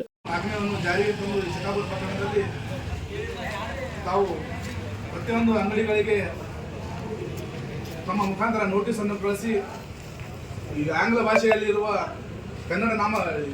ಆಂಗ್ಲ ಭಾಷೆಯಲ್ಲಿರುವ ನಾಮಫಲಕಗಳನ್ನು ತೆರವುಗೊಳಿಸಿ ತಾವು ಮುಂದಿನ ದಿನಗಳಲ್ಲಿ ಏನು ಸರ್ಕಾರ ಆದೇಶಿಸಿದ 28 ಫೆಬ್ರವರಿ ಇವಿಷ್ಟು ಈವರೆಗಿನ ಸುದ್ದಿಗಳು. ಹೀಗೆ ನೋಡ್ತಾ ಇರಿ ಆನ್ ಸ್ಪಾಟ್ ನ್ಯೂಸ್. ಇದು ಕ್ಷಿಪ್ರ, ನಿಖರ, ನೇರ. ಕಾಮರೆಡ್ಡಿ ಆರ್ಥೋ ಮತ್ತು ಟ್ರಾಮಾ ಕೇರ್ ಆಸ್ಪತ್ರೆ ಕಲಬುರಗಿ. Doctor S B. ಕಾಮರೆಡ್ಡಿ ಹಾಗೂ ಡಾಕ್ಟರ್ ಪ್ರತಿಮಾ ಎಸ್. ಕಾಮರೆಡ್ಡಿ ಸಾರಥ್ಯದಲ್ಲಿ ಕಳೆದ 11 ವರ್ಷಗಳಿಂದ ಸಾವಿರಾರು ರೋಗಿಗಳಿಗೆ ದಿನದ 24 ಗಂಟೆ ತುರ್ತು ಸೇವೆ ನೀಡಿದ ಶ್ರೇಯಸ್ಸು. ಆರ್ಥೋ ಚಿಕಿತ್ಸೆಗೆ ನುರಿತ ವೈದ್ಯರ ತಂಡ, neuro surgery, joint replacement surgery, interventional pain clinic, plastic surgery, facial maxillo surgery, ದಿನದ 24 ಗಂಟೆ ಲ್ಯಾಬ್ ಸೌಲಭ್ಯ, ದಿನದ 24 ಗಂಟೆ ಮೆಡಿಕಲ್ ಸೌಲಭ್ಯ, ಡಿಜಿಟಲ್ ಎಕ್ಸ್ರೇ, ದಿನದ 24 ಗಂಟೆ ಬ್ಲಡ್ ಬ್ಯಾಂಕ್ ಸರ್ವಿಸ್, ದಿನದ 24 ಗಂಟೆ ಆಂಬ್ಯುಲೆನ್ಸ್ ಸೌಲಭ್ಯ.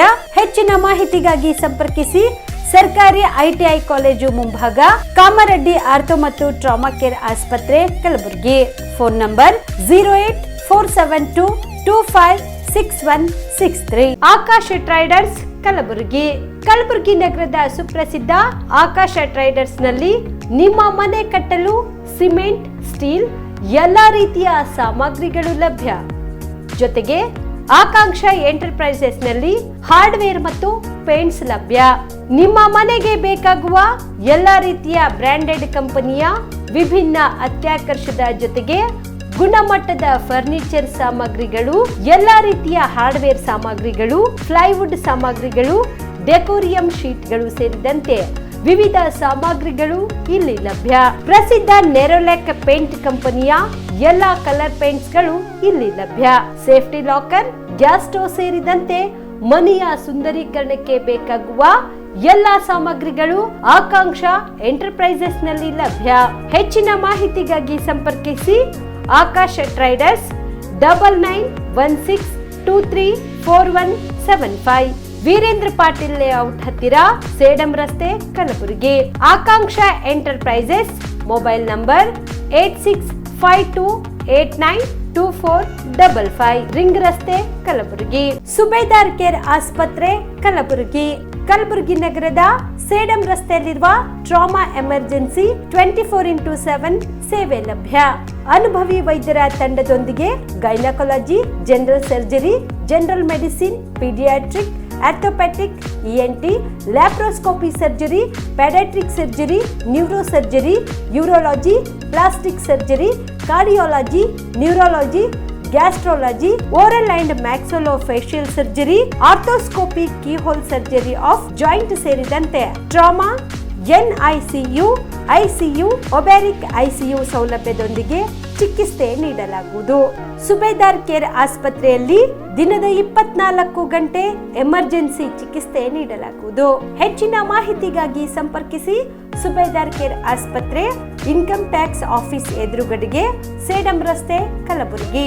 Mobile number 9483517777.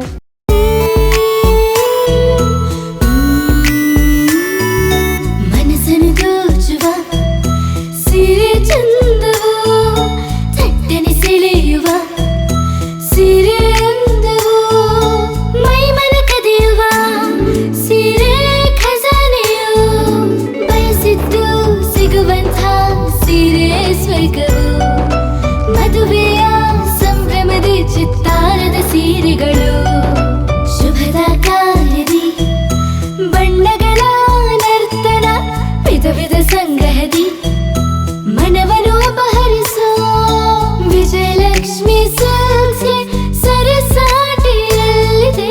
Vijayalakshmi silks, Vijayalakshmi silks.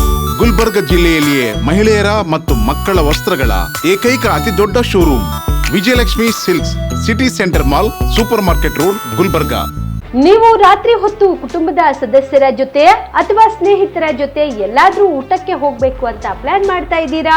ಹಾಗಾದ್ರೆ ಕಲಬುರಗಿಯಲ್ಲಿ ಹೊಸದಾಗಿ ಪ್ರಾರಂಭವಾಗಿರುವ ಫೋರ್ಟ್ ವ್ಯೂ ಹೋಟೆಲ್ಗೆ ಒಮ್ಮೆ ಭೇಟಿ ನೀಡಿ. ಹೆರಿಟೇಜ್ ಇನ್ ಹೋಟೆಲ್ನ ಓಪನ್ ಟೆರೆಸ್ ಮೇಲೆ ಬೆಂಗಳೂರು, ದೆಹಲಿ ಮಾದರಿಯಲ್ಲಿನ ಸುಂದರ ಆಕರ್ಷಣೆ ಇಲ್ಲಿ ಕಾಣಬಹುದು. ನುರಿತ ಕುಕ್ಗಳಿಂದ ರುಚಿಕರವಾದ ಸ್ವಾದಿಷ್ಟ ಆಹಾರ ಇಲ್ಲಿ ಲಭ್ಯ. ತಣ್ಣನೆಯ ಗಾಳಿ, ತುಂತುರು ನೀರಿನ ಸೌಂಡ್ ಜೊತೆ ಕಲರ್ಫುಲ್ ಲೈಟಿಂಗ್ ನಲ್ಲಿ ಲೈಟ್ ಮ್ಯೂಸಿಕ್ ನಲ್ಲಿ ಕಲಬುರಗಿಯ ಫೋರ್ಟ್ ಸೇರಿದಂತೆ ಕಲಬುರಗಿ ನಗರವನ್ನ ವೀಕ್ಷಿಸುತ್ತಾ ನಿಮ್ಮ ಕುಟುಂಬದವರ ಜೊತೆ ಅಥವಾ ಸ್ನೇಹಿತರ ಜೊತೆ ಊಟ ಸವಿಯಬಹುದು. ಜೊತೆಗೆ ಇಲ್ಲಿ ಬರ್ತ್ಡೇ ಪಾರ್ಟಿ ಸೇರಿದಂತೆ ಸಣ್ಣ ಪುಟ್ಟ ಪಾರ್ಟಿ ಮಾಡಲು ಎಲ್ಲಾ ರೀತಿಯ ಸೌಲಭ್ಯಗಳು ಉಂಟು. ಹೋಟೆಲ್ನ ಸಮಯ ಮಧ್ಯಾಹ್ನ 3 ಗಂಟೆಯಿಂದ ರಾತ್ರಿ 11 ಗಂಟೆವರೆಗೆ. ಹೆಚ್ಚಿನ ಮಾಹಿತಿಗಾಗಿ ಸಂಪರ್ಕಿಸಿ ಫೋರ್ಟ್ ವ್ಯೂ ಹೋಟೆಲ್ ಹೆರಿಟೇಜಿನ ಮೇಲುಗಡೆ, city bus stand, super market, Kalaburagi. Phone number 9036235555. ನಿಮ್ಮ ಕುಟುಂಬದ ಮದುವೆ ಪಾರ್ಟಿ, ಬರ್ತ್ಡೇ ಪಾರ್ಟಿಗೆ ಸುಂದರವಾದ ಎಲ್ಲಾ ಸೌಲಭ್ಯವುಳ್ಳ ಸ್ಥಳ ವೀಕ್ಷಿಸುತ್ತಿದ್ದೀರಾ? ಹಾಗಾದ್ರೆ ಚಿಂತೆ ಬಿಡಿ. ಕಲಬುರಗಿಯ ಆಳಂದ್ ರಸ್ತೆಯ ಕ್ರಿಸ್ಟಲ್ ಫಾರ್ಮ್ಸ್ ಹೈವೇ ರೆಸಾರ್ಟ್ಗೆ ಒಮ್ಮೆ ಭೇಟಿ ನೀಡಿ. ಹೌದು, ಕ್ರಿಸ್ಟಲ್ ಫಾರ್ಮ್ಸ್ ನಲ್ಲಿ ಸಭೆ ಸಮಾರಂಭ ನಡೆಸಲು seminar hall, birthday party, wedding reception, get together ಪಾರ್ಟಿಗಳು ಸೇರಿದಂತೆ ಎಲ್ಲ ಪಾರ್ಟಿಗಳು ಮಾಡಲು ವಿಶಾಲ ಹಾಗೂ ಎಲ್ಲ ಸೌಲಭ್ಯವುಳ್ಳ hitech hall, swimming pool, family restaurant, bar and restaurant, ಮಕ್ಕಳಿಗೆ ಆಟವಾಡಲು ಕಿಡ್ಸ್ ಗೇಮ್, ಸುಸಜ್ಜಿತ ಹಾಗೂ ಸುಂದರವಾದ ಶೂಟ್ ರೂಮ್, ವಿಭಿನ್ನ ಹಾಗೂ ಸ್ವಾದಭರಿತ ಕ್ಯಾಂಟಿನೇಟರ್ ತಿಂಡಿಗಳು, ಜಾಗಿಂಗ್ ಟ್ರ್ಯಾಕ್, ಜಿಮ್ ಸೇರಿದಂತೆ ಎಲ್ಲಾ ಸೌಲಭ್ಯಗಳು ಕ್ರಿಸ್ಟಲ್ ಫಾರ್ಮ್ಸ್ ನಲ್ಲಿ ಲಭ್ಯ. ಹೆಚ್ಚಿನ ಮಾಹಿತಿಗಾಗಿ ಸಂಪರ್ಕಿಸಿ ಕ್ರಿಸ್ಟಲ್ ಫಾರ್ಮ್ಸ್ ಹೈವೇ ರೆಸಾರ್ಟ್, ಕೆರೆ ಬೋಸ್ಕ ಹತ್ತಿರ, ಆಳಂದ್ ರಸ್ತೆ, ಕಲಬುರಗಿ.